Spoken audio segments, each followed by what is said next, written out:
चलिए आज की क्लास में हम लोग बात करेंगे एल्डिहाइड के बारे में। पिछले क्लास में हम लोगों ने अल्कोहल के बारे में जाना था। तो बेसिकली अभी हम लोग नोमेनक्लेचर पढ़ रहे हैं। नोमेनक्लेचर के बाद जो है जितनी ज्यादा डिटेल की जरूरत होगी मैं करूंगा हर एक चीज के लिए। तो एल्डिहाइड जो है सबसे पहले ये जान लीजिए कि इसका जो सामान्य सूत्र होता है वो होता है RCHO। ठीक है जी, ये R आपको पता है कि R क्या है, ये है एल्काइल ग्रुप। तो एल्डिहाइड का जो सामान्य सूत्र होता है वो क्या होता है, वो होता है RCHO। और यहाँ पे ये जो R है ये क्या है, ये यहाँ पे एल्डिहाइड ग्रुप है। अब बात करते हैं इसके नामकरण को लेकर के कि आखिरकार में एल्डिहाइड ग्रुप का नामकरण किस तरीके से किया जाता है। तो देखिए एल्डिहाइड ग्रुप के नामकरण के लिए क्या करते हैं, एल्केन में से ई हटा करके और उसमें अल जोड़ देते हैं। ध्यान रखिएगा, अल जोड़ते हैं। ऑल जोड़ा जाता है एल्कोहल में, ठीक है ना, और अल जोड़ा जाता है एल्डिहाइड में। थोड़ा सा का अंतर है। अगर आप मेथेनॉल कह देंगे तो फिर वो क्या हो जाएगा, एल्कोहल हो जाएगा। मेथेनॉल एक जहरीली शराब होती है और नॉर्मली जो लोग शराब पीते हैं वो एथेनॉल होता है। तो जब हम लोग एल्कोहल और डिटेल में आगे पढ़ेंगे तो इन सब चीजों की बात करेंगे। तो अगर आप ऑल कहेंगे मेथेनॉल तो फिर ये एल्कोहल हो गया, लेकिन अगर आप अल कहेंगे मेथेनल तो फिर ये क्या हो जाएगा, ये एल्डिहाइड हो जाएगा। तो एल्केन में जब आप अल लगाते हैं तो फिर एल्डिहाइड बनता है। एल्डिहाइड में चूंकि एक कार्बन पहले से ही होता है तो अगर आप यहां CH3 लगाएंगे तो ऐसी स्थिति में क्या होगा, CH3 लगाने पे यहां 2 कार्बन हो जाएगा। तो फिर यहां मेथ से शुरू नहीं होकर के वो एथ से चीजें शुरू हो जाएंगी। इसी कारण से यहां हम लोग एक कार्बन चूंकि इसमें पहले से है तो इसमें हम सिर्फ और सिर्फ एक हाइड्रोजन लगाते हैं और हाइड्रोजन लगा करके अब एक कार्बन हुआ तो एक कार्बन के लिए नाम हुआ मेथेन और इस मेथेन में हमने क्या जोड़ दिया, अल। तो ये बन गया जी मेथेनल। मेथेनल, नॉल नहीं, नॉल कहिएगा तो ये क्या हो जाएगा आपका, ये आपका हो जाएगा फिर एल्कोहल। तो इसमें थोड़ा सा का फर्क है, ध्यान रखिएगा। इस मेथेनल का एक और नाम है फॉर्मल्डिहाइड। क्या बोलते हैं इसको, फॉर्मल्डिहाइड। फॉर्म ये वर्ड है, कार्बन अगर संख्या 1 हो तो उसके लिए एक नाम तो मेथ यूज करते ही हैं जो आप सभी जानते हैं। इसके अलावे एक नाम जो है और यूज करते हैं वो है फॉर्म। तो फॉर्म बेसिकली जो है ना ये मेथ ही ज्यादा यूज होता है और इस फॉर्म को हम लोग बोलते हैं कि ये इसका क्या है, ये इसका उत्पत्ति नाम है। ठीक है ना, तो ये कहीं कहीं यूज होता है और ज्यादा मतलब बड़ी संख्याओं के लिए यूज नहीं होता, इसलिए मैंने इसका जिक्र जो है पीछे के वीडियोस में नहीं किया है। एथेनल, एथेनल क्या होगा, आप यहां एक CH3 बैठाएंगे तो एक CH3 बैठाने से क्या होगा कि एक कार्बन यहां पे और एक कार्बन यहां पे, 2 कार्बन हो जाएंगे और ऐसी स्थिति में इसका जो नाम है वो क्या हो जाएगा, 2 कार्बन है तो एथ, और चूंकि ये CHO है मतलब एल्डिहाइड है तो ऐसी स्थिति में अल, तो टोटल नाम हो जाएगा एथेनल। या फिर इसी का एक और नाम है एसिटल्डिहाइड, एसिटल्डिहाइड। ठीक है ना। चलिए अब अगर आप प्रोपेनॉल की मैं बात करूं तो ये तो आप अपने से भी लिख लेंगे। प्रोपेनॉल कैसे लिखाएगा, प्रोपेनॉल नहीं, नल। ठीक है ना, इसको हमेशा ध्यान रखिएगा।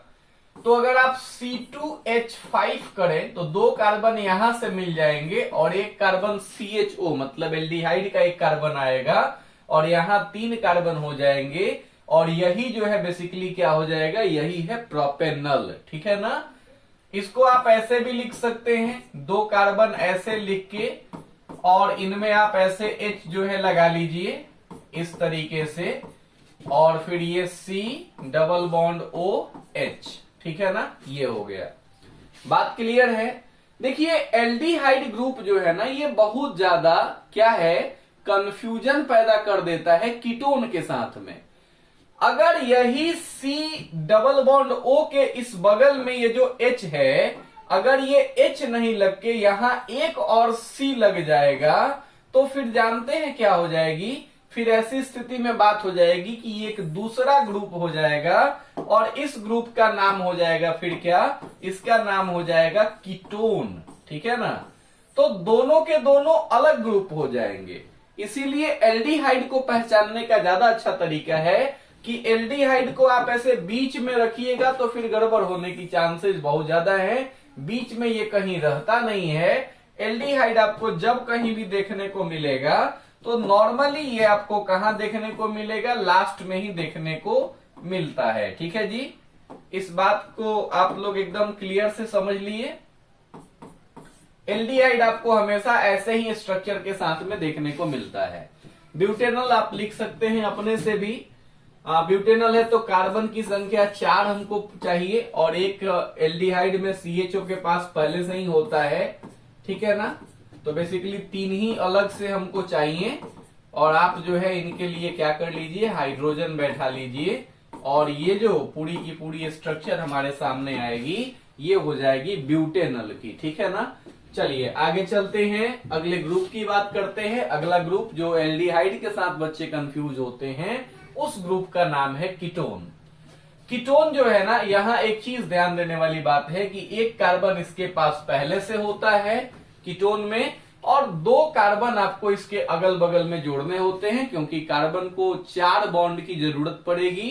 तो 4 बॉन्ड के लिए एक कार्बन पहले से है जिसका 2 बॉन्ड ऑक्सीजन के साथ है। अब कार्बन के चूंकि 2 बॉन्ड खाली रहते हैं तो ये 2 बॉन्ड जो है एल्काइल ग्रुप से यहां जुड़ते हैं और ऐसी स्थिति में कीटोन कम से कम 3 कार्बन से जो है क्या होता है, स्टार्ट होता है। इसका नाम कैसे लिखते हैं, तो नाम लिखने का 2 तरीका है।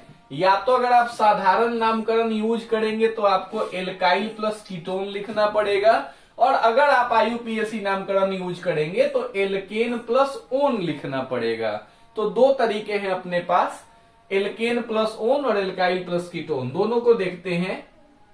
ठीक है, आइए इन दोनों नामकरण को हम लोग देखते हैं, एग्जाम्पल समझते हैं। ये जो R है, अगर आप यहाँ CH3 लगाते हैं, ये C डबल बॉन्ड O और फिर R के जगह पे CH3 लगाते हैं, तो अब ये जो हमारे सामने स्ट्रक्चर आया इसका नाम क्या होगा। चूंकि यहाँ कार्बन की संख्या 3 है तो 3 कार्बन में एल्केन क्या होता है, प्रोपेन होता है और चूंकि ये C डबल बॉन्ड O ये किसको बताता है, कीटोन को बताता है। तो कीटोन के नामकरण में ओन लगता है तो फिर आप यहाँ ओन लगा देंगे, इसका नाम हो जाएगा प्रोपेनोन। ठीक है ना, एल्डिहाइड में और कीटोन में थोड़ा सा का फर्क है। कीटोन जब भी आएगा C डबल बॉन्ड O आपको बीच में देखने को मिलेगा। ठीक है जी, बात समझ में आ रही है। और कीटोन जब भी आता है, एल्डिहाइड जब भी आएगा तो आपको क्या होगा, CHO देखने को मिलेगा लास्ट में और कीटोन जब भी आएगा तो C डबल बॉन्ड O आपको बीच में देखने को मिलेगा। ये फर्क हमेशा याद रखिएगा, तभी आप ग्रुप अच्छे से पहचान पाएंगे। तो ये हो गया प्रोपेनॉन। अगर इसका साधारण नाम देखें तो ये क्या है, मिथाइल है, ये भी मिथाइल है। चूंकि 2 मिथाइल हो गए तो क्या हो गया, डाई मिथाइल। ठीक है ना, और ये है आपका कीटोन तो फिर डाई मिथाइल कीटोन। ये जो है इसका एक साधारण नाम हो गया। तो दोनों नाम यूज होते हैं, साधारण नाम भी और जो है ये वाले नाम भी। चलिए एक और एग्जांपल से मैं आपको अगर समझाने की कोशिश करूं तो ये C double bond O ketone हो गया। ठीक है ना, अब इसमें आप कितने भी कार्बन जोड़ लीजिए, CH3 CH2, ठीक है, यहां भी CH3, इधर एक ही जोड़ते हैं। चलिए अब अगर इसका नाम अगर आप देखेंगे तो नाम इसका क्या होगा, इस साइड में कार्बन जो है 2 है, हाइड्रोजन 5 है, इसका मतलब ये इथाइल है। इस साइड में कार्बन 1 ही है तो फिर ये मिथाइल है, CH3 मिथाइल, और ये आपका है कीटोन तो इसका नाम क्या होगा, इथाइल मिथाइल कीटोन। ठीक है ना, या फिर अगर सबको एक साथ लेके चलेंगे IUPAC नोमेनक्लेचर तो 4 कार्बन आपके सामने हैं, 4 कार्बन के लिए ब्यूट यूज होता है और एल्केन होता है ब्यूटेन, और कीटोन में अभी अभी मैंने आपको पीछे बताया, देखिए ओन लगता है, क्या लगता है, ओन। तो ब्यूटेन में अगर आप ओन लगाएंगे तो हो जाएगा ब्यूटेनोन। अब आपके एग्जाम में अगर ब्यूटेनोन का स्ट्रक्चर लिखने के लिए आ जाए तो आप ऐसे ही कुछ लिखेंगे, ठीक है ना, या फिर इसको और ज्यादा अगर आप विस्तारित करेंगे तो हाइड्रोजन को अलग कर दीजिएगा एग्जाम में, ठीक है जी। आगे चलते हैं, अगला ग्रुप हमारे सामने है कार्बोक्सिलिक अम्ल, ठीक है ना, कार्बोक्सिलिक एसिड। तो कार्बोक्सिलिक एसिड जो है इसका जो सामान्य सूत्र होता है वो होता है RCOOH, ठीक है ना, RCOOH ये इसका सामान्य सूत्र है। एग्जाम में ऑब्जेक्टिव में ये भी पूछ देता है COOH किसका जो है ये प्रक्रियात्मक समूह मतलब फंक्शनल ग्रुप किसका है, तो याद रखिएगा कार्बोक्सिलिक अम्ल का है। CHO एल्डिहाइड का है, C double bond O ketone का है, OH जो है ये अल्कोहल का है, और फ्लोरीन क्लोरीन ब्रोमीन आयोडीन के लिए FCl Br और I यूज होते हैं हैलोजन ग्रुप्स के लिए। तो अब यहां सामान्य सूत्र की बात करेंगे तो RC डबल बॉन्ड OH जो है, अब यहां पे अगर इसको आप लिखेंगे तो ये किस तरीके से काम करेगा, एक कार्बन यहां पहले से है, ठीक है ना, एक कार्बन अगर पहले से है तो आप यहां अगर इस साइड में कार्बन लाएंगे तो 2 कार्बन हो जाएंगे, और ऐसी स्थिति में क्या होगा, फिर आप मेथ से इसका नाम शुरू नहीं कर पाएंगे। तो अगर आप इसका नाम मेथ से शुरू करना चाहते हैं तो बेसिकली आप यहां क्या कर सकते हैं, एक हाइड्रोजन बैठा दीजिए क्योंकि कार्बन एक पहले से यहां है। अब इसका नाम कैसे लिखते हैं, नाम लिखते हैं एल्केन में OIC करते हैं और फिर एसिड लगाते हैं लास्ट में। तो चूंकि कार्बन एक है तो एक नाम एल्केन के लिए क्या होगा, मेथेन, और मेथेन में अगर आप OIC लगाएंगे तो हो जाएगा मेथेनोइक और फिर एसिड, तो इसका नाम क्या हो गया, मेथेनोइक एसिड। या फिर इसी का एक नाम उत्पत्ति नाम के साथ में भी लगता है इक लगा करके, ये ज्यादा फेमस भी है। तो उत्पत्ति नाम इसका क्या है, फॉर्म, एक कार्बन के लिए उत्पत्ति नाम क्या होता है, फॉर्म, और फॉर्म में अगर आप इक लगाएंगे तो हो जाएगा फॉर्मिक, तो हो गया क्या, फॉर्मिक एसिड। ये वही अम्ल है जो चींटियों में पाया जाता है। जब चींटी आपको काटती है तो वो चींटी क्या करती है, आपके जो है स्किन में वो क्या करती है, एक अम्ल इंजेक्ट कर देती है जिसका नाम है फॉर्मिक एसिड, और इसी अम्ल के कारण जो है हम लोगों का क्या होता है, स्किन में इरिटेशन वगैरह या वो मतलब लाल हो जाता है स्किन, वहां पे रेडनेस हो जाता है। तो ये सारी प्रॉब्लम जो है इसी के कारण होती है, ठीक है ना, नाम है फॉर्मिक एसिड या इसी को मेथेनोइक एसिड बोलते हैं। अभी अभी आपने इसका स्ट्रक्चर देखा HCOOH। अगर आप चाहते हैं इसको फैला करके लिखना तो आप इसको कैसे लिख सकते हैं, कुछ इस तरीके से H लिख दीजिए, C डबल बॉन्ड O और एक O और फिर एक H, ये जो है इसका विस्तृत रूप हो जाएगा, ठीक है जी। आप ऐसे भी लिख सकते हैं वैसे भी लिख सकते हैं, दोनों एक ही चीज है। चलिए एक और एग्जांपल देखते हैं। अगर ये COOH जो है जिसको आप कार्बोक्सिलिक एसिड बोल रहे हैं, अगर यहाँ पे आप क्या करते हैं, CH3 लगाते हैं तो फिर इसका नाम क्या होगा। तो जैसे ही आप CH3 लगाते हैं कार्बन की संख्या 2 हो जाती है, और 2 कार्बन के लिए नाम होता है एथेन, ठीक है ना, 2 कार्बन के लिए नाम क्या होगा जी, 2 कार्बन के लिए नाम होगा एथेन, क्लियर है। अब ये एथेन जो है आपको भी पता है कि एल्केन में क्या करते हैं, ओइक एसिड जब जोड़ते हैं तो नाम पूरा होता है। तो एथेन में अगर आप ओइक एसिड लगा देंगे तो क्या हो जाएगा, इसका नाम हो जाएगा एथेनोइक एसिड, ठीक है ना, क्या नाम हो जाएगा, एथेनोइक एसिड। या फिर अगर आप उत्पत्ति नाम से इसका नाम लिखना चाहेंगे, ये हर जगह यूज नहीं होता, कुछ खास ऐसे कंपाउंड हैं जो साधारण नामकरण जब फॉलो करते हैं तो वो 2-4 खास ही कंपाउंड के लिए ये नाम कहीं कहीं यूज होता है, और वो इसलिए वो आपको याद करके रखना पड़ता है क्योंकि नॉर्मली वही नाम ज्यादा फेमस है। जैसे मेथेनोइक एसिड उतना ज्यादा फेमस नहीं है, जबकि ये IUPAC नाम है, इसका ज्यादातर पे नाम जो है लोग फॉर्मिक एसिड ही जानता है, ठीक है ना, बुक्स वगैरह में भी फॉर्मिक एसिड ही लिखा हुआ मिलता है, मेथेनोइक एसिड बहुत कम देखने को मिलता है। तो ये है साधारण नाम, लेकिन साधारण नाम इसका बहुत ज्यादा फेमस है, ठीक है ना। आगे चलते हैं, ये एथेनोइक एसिड है, ठीक है ना, या फिर इसी का एक और नाम हो जाएगा एसिटिक एसिड। अब आप हमको कमेंट करके बताइए कि एसिटिक एसिड जो है ये किस चीज में पाया जाता है, ठीक है ना, एसिटिक एसिड किस चीज में पाया जाता है। क्लियर है? चलिए आगे बढ़ते हैं। अगला ग्रुप हम लोगों के सामने है हैलोजन ग्रुप, जो आपका पेरियोडिक टेबल है, ठीक है ना। अगर आप पेरियोडिक टेबल की बात करें तो चलिए मैं आपको पेरियोडिक टेबल भी दिखा देता हूं। जो आपका पेरियोडिक टेबल है, इस पेरियोडिक टेबल में, ठीक है ना, इस पेरियोडिक टेबल में जो ये 17वां ग्रुप है, यहाँ पे वर्ग 17, ये 18 है, ये अक्रिय गैसों का ग्रुप है, ठीक है ना। और अक्रिय गैसों के बगल में आपका है कौन सा ग्रुप, ये है जी, ये पूरा अब दिख रहा होगा आपको, ये आपका पेरियोडिक टेबल है, ठीक है ना।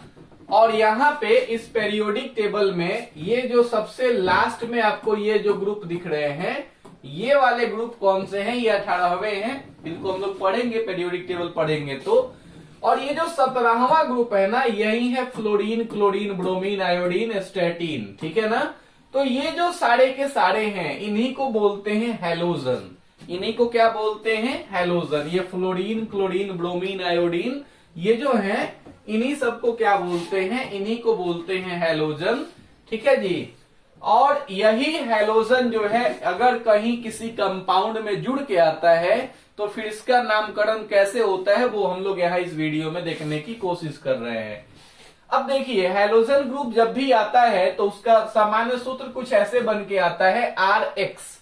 अब ये RX क्या है, R तो वही आपका एल्काइल ग्रुप है जो पीछे के वीडियो में हम लोगों ने बात किया है, और ये X जो है ये है आपका क्लोरीन, फ्लोरीन, ब्रोमीन, आयोडीन, इसके जगह पे जो भी आ जाए वो आपका X होगा। अब इसका नाम कैसे लिखेंगे, तो नाम लिखने का तरीका होता है हेलो प्लस एल्केन, ठीक है ना। नाम लिखने का क्या तरीका है, इनका नाम लिखने का तरीका है हेलो प्लस एल्केन। जैसे मैं आपको एक एग्जांपल देके बताता हूं। ये मैंने लिया यहाँ पे मिथाइल, और मिथाइल में मैंने ले लिया क्लोरीन, ठीक है ना। अब ये दोनों जब मिले, ये देखिए ये एल्काइल ग्रुप हो गया और ये आपका X हो गया, ठीक है ना, मतलब हैलोजन ग्रुप हो गया। अब ये जो कंपाउंड बना, ये जो यौगिक बना, इसका क्या नाम हुआ, तो इसका नाम आप कैसे बताएंगे, चूंकि हाइड्रोजन तो ये आप ऐसे 3 कर लीजिए, ठीक है ना, और ये क्लोरीन हुआ, तो अब आप इसका नाम क्या रखेंगे, तो इसका नाम जो होगा, चूंकि कार्बन की संख्या 1 है, तो एक कार्बन के लिए एल्केन क्या होता है, एक कार्बन के लिए एल्केन होता है जी मेथेन। क्या होता है, मेथेन। तो अब जो है इसका नाम होगा क्या, इसका नाम होगा हेलो मेथेन। हेलो यहाँ हैलोजन ग्रुप से कौन है, क्लोरीन है, तो फिर इसका नाम हो जाएगा क्लोरोमेथेन, ठीक है जी। क्या नाम हो जाएगा, क्लोरोमेथेन। उसी तरीके से यहां अगर आप देखें C2H5Br, Br ब्रोमीन को बोलते हैं, तो फिर इसका नाम क्या होगा, कार्बन की संख्या 2 है, तो ये 2 कार्बन हो गए, हाइड्रोजन जो है 5 यहां आ जाएंगे बॉन्ड पूरा करने के लिए कार्बन के, और ये है आपका ब्रोमीन। तो बेसिकली इसका नाम अगर आप देखेंगे तो इसका नाम हो जाएगा, 2 कार्बन है तो इनको आप एथ कहेंगे, तो एथेन हो गया, और ब्रोमीन है तो हैलोजन ग्रुप आगे आके जुड़ता है, ठीक है ना, ये सफिक्स नहीं बनता, तो फिर यहाँ क्या हो जाएगा, यहाँ नाम हो जाएगा ब्रोमो एथेन। क्लियर है सब कुछ, इसमें किसी भी प्रकार का कोई डाउट नहीं है। नॉर्मली जितने वीडियोस जो है ना, या जितने फंक्शनल ग्रुप आपको क्लास 10th लेवल पे पढ़ने हैं उतने मैंने आपको पढ़ा दिया है, लेकिन नोमेनक्लेचर सिर्फ पढ़ाया है। इसके आगे जो इसके डिटेल्स हैं, ये कैसे बनते हैं कंपाउंड, किस चीज से ये जो है इनकी अभिक्रिया होती है, वो सारी की सारी चीजें हम लोग अगले वीडियो में देखेंगे। तब तक के लिए धन्यवाद, ठीक है।